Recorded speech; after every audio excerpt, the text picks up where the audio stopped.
Hi all. അപ്പോൾ നമ്മൾ ആദ്യത്തെ വീഡിയോയിൽ ജസ്റ്റ് ഒരു ഇൻട്രൊഡക്ഷൻ, ജസ്റ്റ് ഇക്വേഷൻസ് ഒക്കെയാണ് പറഞ്ഞത്. ഇവിടെ നമുക്ക് ഇതിനെങ്ങനെ കണ്ടുപിടിക്കണം എന്നൊക്കെ ജസ്റ്റ് ഒരു ഇൻട്രൊഡക്ഷനെ കുറച്ച് പ്രോബ്ലംസ് നമുക്ക് ഈ ചാപ്റ്ററിൽ ഇപ്പം ഈ വീഡിയോയിൽ നമുക്ക് ചെയ്യാം. എല്ലാവരും സബ്സ്ക്രൈബ് ചെയ്യണം, എല്ലാവരും സപ്പോർട്ട് വേണം, എങ്കിൽ മാത്രമേ എനിക്ക് മുമ്പോട്ട് വീഡിയോസ് ഇടാൻ സാധിക്കുകയുള്ളൂ. അപ്പോൾ എല്ലാവരുടെയും സപ്പോർട്ട് വേണം കേട്ടോ. സ്റ്റാർട്ട് ചെയ്യാം. അപ്പോൾ ഫസ്റ്റ് ക്വസ്റ്റ്യന് ഇതാ 30 ഡിഗ്രി കൺവേർട്ട് റേഡിയന്.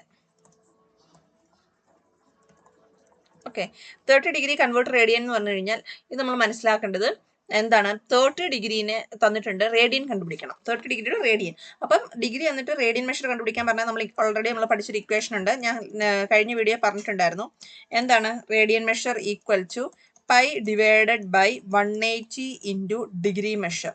ഇതാണ് നമ്മുടെ ഇക്വേഷൻ.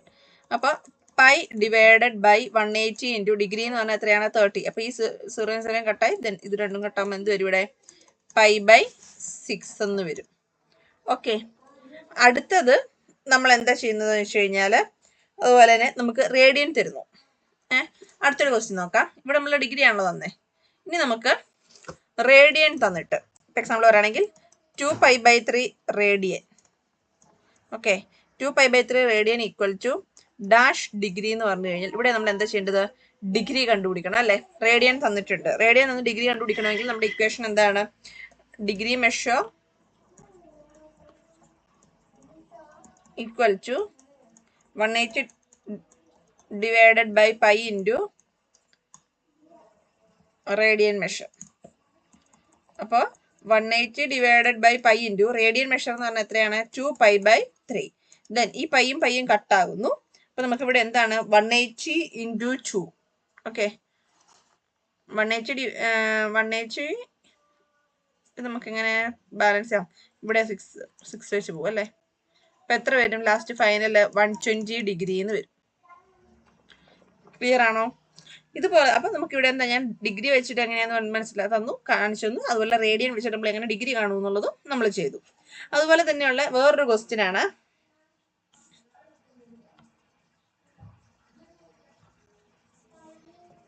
ഇതാ നോക്കിക്കോ. Find the radius of the circle. Okay, find the radius of the circle in which A central angle of 60 degree, central angle 60 degree intercepts an arc length, an arc of length, intercepts an arc of length 37.4 centimeter. അപ്പോൾ use pi equal to 22/7 എന്നാണ് question. അപ്പൊ നമ്മളോട് ഇവിടെ പറഞ്ഞിട്ടുള്ളത് എന്താണ്? Radius of the circle ആണ് കണ്ടുപിടിക്കാൻ പറഞ്ഞേക്കുന്നത്. സെൻട്രൽ ആംഗിൾ തന്നിട്ടുണ്ട്, ആർക്ക് ലെന്തും തന്നിട്ടുണ്ട്. നമ്മൾ ഓൾറെഡി ഇക്വേഷൻ ഞാൻ പറഞ്ഞു തന്നിട്ടുണ്ടായിരുന്നു കഴിഞ്ഞ വീഡിയോയിൽ. L ഈക്വൽ ടു ആർ തീറ്റ എന്ന് പറഞ്ഞ ഇക്വേഷൻ. അപ്പൊ ഇവിടെ റേഡിയസ് ആണല്ലോ കണ്ടുപിടിക്കേണ്ടത്. സോ ആർ ഈക്വൽ ടു എന്ത് വരും? L/തീറ്റ എന്ന് വരും അല്ലെ? അപ്പോൾ ഇവിടെ നമുക്ക് L എത്രയാണ് തന്നിട്ടുള്ളത്? 37.4. അപ്പൊ ഇവിടെ നമ്മളൊരു കാര്യം മനസ്സിലാക്കേണ്ടത്, നമുക്ക് ഈ തന്നിട്ടുള്ള എന്താണ് ആംഗിൾ 60 ഡിഗ്രി അല്ലേ? ആർ ഈക്വൽ ടു L 37.4ഉം തീറ്റ എന്ന് പറയുന്നത് എത്രയാണ്? 60 ഡിഗ്രിയാണ്. ഈ 60 ഡിഗ്രി അങ്ങനെ ഡയറക്റ്റ് ആക്കി എഴുതാൻ പറ്റുമോ? ഇല്ല. ഈ 60 ഡിഗ്രിയെ നമ്മൾ എന്ത് ചെയ്യണം? റേഡിയനിലേക്ക് കൺവേർട്ട് ചെയ്യണം. ആ കിട്ടുന്ന ആൻസറാണ് ഇവിടെ കൊടുത്ത് നമ്മൾ ചെയ്യാൻ. അപ്പൊ 60 ഡിഗ്രിയെ റേഡിയനിലേക്ക് കൺവേർട്ട് ചെയ്യാൻ വേണ്ടിയിട്ട് തീറ്റ ഈക്വൽ ടു എത്രയാണ് കിട്ടിയ? 60 ഡിഗ്രി. ഇതിൽ റേഡിയനിലേക്ക് കൺവേർട്ട് ചെയ്യാൻ എന്താ ചെയ്യേണ്ടത്? നമുക്ക് ഡിഗ്രി എന്നിട്ടുണ്ട്, റേഡിയനിലേക്ക് കൺവേർട്ട് ചെയ്യാൻ ഇൻറ്റു π/180. അതല്ല നമ്മുടെ ഇക്വേഷൻ. സോ 0 കട്ടായി, ഈ 6ഉം ഇവിടെ വരുമ്പോൾ 3 വരും അല്ലെ? അപ്പൊ നമുക്ക് എത്ര വരും? π/3 എന്ന് വരും നമ്മുടെ തീറ്റ. അപ്പൊ നമ്മൾ ഇവിടെ എന്ത് ചെയ്യുന്നു? നെക്സ്റ്റ് സ്റ്റെപ്പില് ആർ ഈക്വൽ ടു L/തീറ്റ ആണല്ലോ.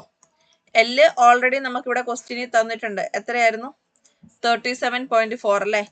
സോ 37.4 ഡിവൈഡഡ് ബൈ ഈ 60 ഡിഗ്രിക്ക് പകരം നമ്മളവിടെ റേഡിയൻ കണ്ടുപിടിച്ചല്ലോ. എത്രയായിരുന്നു? π/3 അല്ലെ? π/3.